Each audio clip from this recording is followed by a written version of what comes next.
Okay, so we're out here. I'm just wanted to get some shooting footage for the beginning montage, but it's about 25 degrees. It was snowing earlier, and I'm not getting any lens fog at the moment. I did get some at the beginning. Let me see if I can get you guys a good scope view there. Back up a little bit. This is at 1 power. Yeah, 1 power. In the daytime, let me see if I can get you up to 10 or 11 here. Gets pretty bright, so you don't have to worry about your scope not being bright enough in the daytime. You will be alright with that. See if I can focus. There we go. There's a reticle there. Like I was saying, transition from hot to cold, you get a slight fog, but it goes away pretty quick. Overall, the glass clarity is just perfect. Like I said, that's your 1 power. It's kind of hard to bring it through on video, but it is definitely a true 1 power. My only problem with variable power optics is if you're in an awkward shooting position, as you can see right here, sometimes you get a scope shadow, even at 1 power. So if you're not directly behind that scope, and of course on camera, the video is kind of exaggerating how it really is. If my head's down there, I don't see any scope shadow. So go ahead and take that with a little bit of a grain of salt, but it does kind of ring true. So say I'm off to a little bit to the side. Now if this was a red dot, I would still be able to see my red dot and make an accurate hit. Whereas with this, I have to get directly behind that scope, and so I could see my reticle there. That is probably my only problem with variable and why I'm still a red dot fan. But this definitely has its uses, and I'm going to be using it this hunting season for sure. Competition, I definitely see its uses, and even in combat. But just something little to think about. I'll go ahead and crank it up so you can see what the reticle looks like. This is a first focal plane scope. I definitely prefer first focal plane over second. No matter what power I'm at, I don't have to look up and check to see, so I can get my ranging, my estimates, and all that kind of good stuff. And it doesn't matter what power I'm at, I could still see it. I'm going to go ahead and crank it up and see if I can show you guys one of the cons with this scope. This is it's so awkward because it's kind of like backwards. Back up just a touch. Okay, there. You guys can't pick it up, but if you were here looking at it, the scope, see how it's a red ring with the red dot in the middle? Awesome for CQB, but if you're not looking at it through the phone, some of that red bleeds into the numbers. And I'm trying to get it, but for some... Let me see where my camera's at so I can try to get it up in there. I'm trying to show you guys, but for some reason the phone doesn't want to pick up on it. Back up a little bit more. That's a little bit better there. Yeah, those numbers there, you see 5, 10, 20. Those numbers kind of bleed out from the illumination, and it's not showing it on here, but if you would look through it yourself. And I've heard the same things from other guys that have this optic, so it's not just a one-off or on this. It's just something you got to kind of deal with. It's not bad. If I can explain it, it's probably half that 5 is kind of illuminated, but it's not distracting at all. So that's something you don't have to worry about. This is all the way up to 8. And let me crank it back down. The zoom adjustment is excellent. It's strong enough to where you're not going to accidentally hit it, but it's not so tight that you're going to, you know, roll your rifle if you're down in the prone. So that's nothing to worry about there. Let me see if it'll focus here. There we go. And it has a little position. I do have a extension on there that should be coming in the mail here shortly, and that'll allow you to adjust it on the fly for you competition guys or you SWAT guys out there. Here is your illumination. So that was cranked all the way up to 11. It's not necessary, but for the video it kind of is. Like I said, it's definitely illuminated, no worries there. Any lighting condition, you should be good to go. You will unscrew this cap to get your CR2032 battery in there. Good to go there. Nice thick body. It's a little bit heavy, but it's worth it to me. So if I drop this rifle, I really don't have to worry too much about losing my zero or it breaking. I have a lot of trust in this optic here. Probably have about 2,000 rounds through it so far. This is the Trijicon mount that I got with it. By the way, this is in mils. You can get it at an MOA. either with a red reticle or a green reticle. And I think they have plans to make different style of reticles than what I have, but I really like the one I have now. Say, take for instance the ACS reticle that the Primary Arms is famous for. Great scope, kind of like you're looking through an ACOG.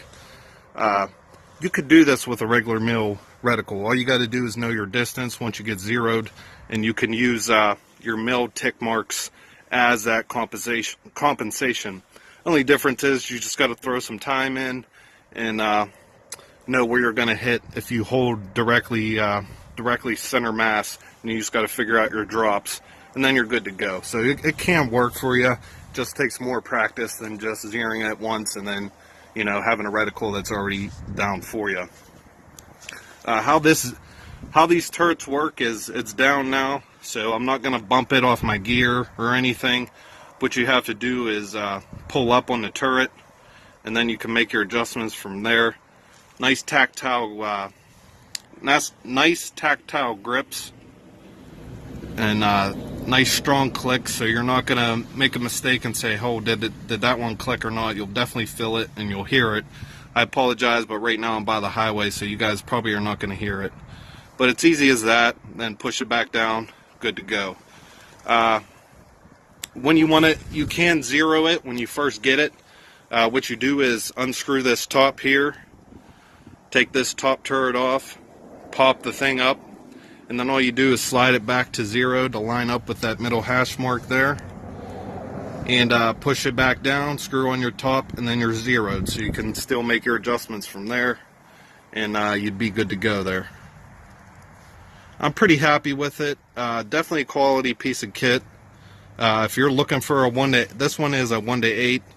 I think they even make a 1 to 6 and a 1 to 4, but I definitely recommend going with this. I don't think anything really beats it on the market right now at this price range. You can find them anywhere from $15 to I think some places have them for like $1,100. But excellent scope. You get a nice wide field of view, and my only con, I said it like again as I said, you get a little bit of bleed over into your numbers from the Illumination, and it's a little bit heavy, but nothing you can't work around. There's your diopter for focusing. Nice big 28mm objective lens out there, so you're really getting a nice wide field of view with that, and a definite true 1 power. So let's go do some shooting and see how we like it here. Hey guys, so I'm going to kind of come in here for a tabletop and give you guys my overall opinion on this. Absolutely top notch, well worth the money. I'm not sure of any 1 to 8 in its price range that could give you a better quality than this optic right here. I would absolutely recommend it. If you're interested in a variable power, save up, get it. You won't be sorry that you did. High quality. The glass clarity is second to none. Very generous eye relief. I can kick that stock back on 1 power, and my head's about, let me see if I'm in frame here. My head's about right here, and you're still good. So no worries there. And like I said, I can't think of another first focal point 1 to 8 that would be a better choice than this one right here. So if you're interested in buying it, absolutely recommend it. Let's give you guys a weight real quick, and then this is going to be with the mount. If you missed it before, this is a Trijicon Flush QD mount. Easy on, easy off. This is definitely a heavy optic, but if you get it balanced right over the center of mass, it's still going to feel nimble. There's not much difference than when I had the red dot on here. As long as, like I said, as long as you get it balanced correctly, your rifle is still going to feel nimble. So let's get a weight on this real quick.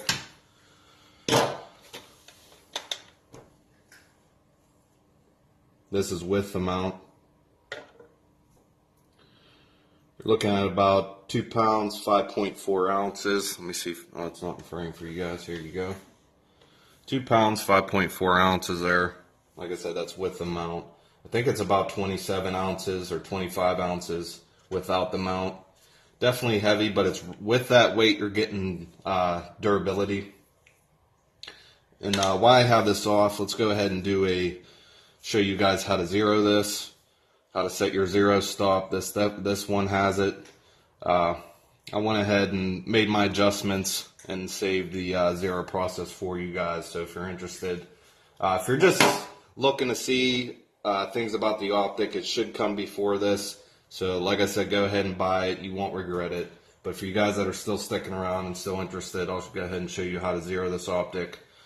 As you can see, I'm at 9 right now, and on my windage, I'm about 0.3 mils. So what you have to do here is go ahead and loosen the cap.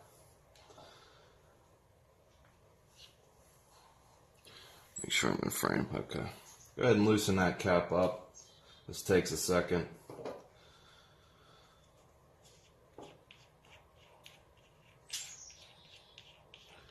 Go ahead and take it all the way off. Now what you're going to do is pull up on your turret here. You shouldn't feel any clicks when you're doing this. This should just, if you're feeling clicks, then something should be wrong there, because this is what's keeping the Optic down, so it'll give that tension to make your adjustments. Now it should just float free when you pull up, and go ahead and rotate it back to 0. Line it up with your middle line here, push it down, and then go ahead and screw your cap back on. Real simple, no tools needed. That's another good thing about this. It's kind of hard to do while I'm on camera.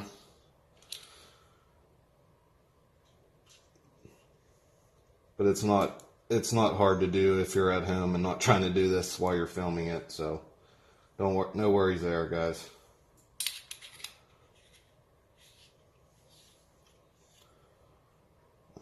Crap. There we go. I'm going to take it off camera for a second just so I don't mess up my zero here. Trying to keep it in frame for you guys. You're going to want to, with one hand, hold on the turret until you get it down to a certain tightness, and then it shouldn't spin after that.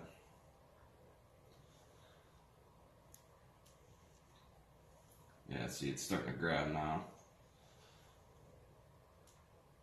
There we go.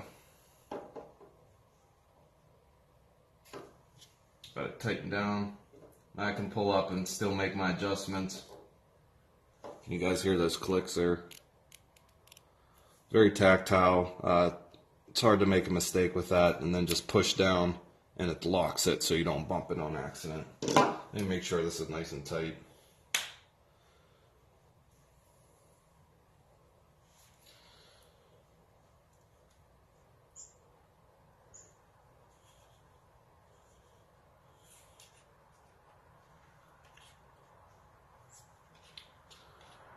Alright, and if you guys have any questions, I'll give you guys a quick close-up view of it. I'm going to do the same thing with my windage here. I'm going to do it off camera though, because it's a little hard to keep it in frame. I'm trying to reach over the table here, but it's really not hard at all.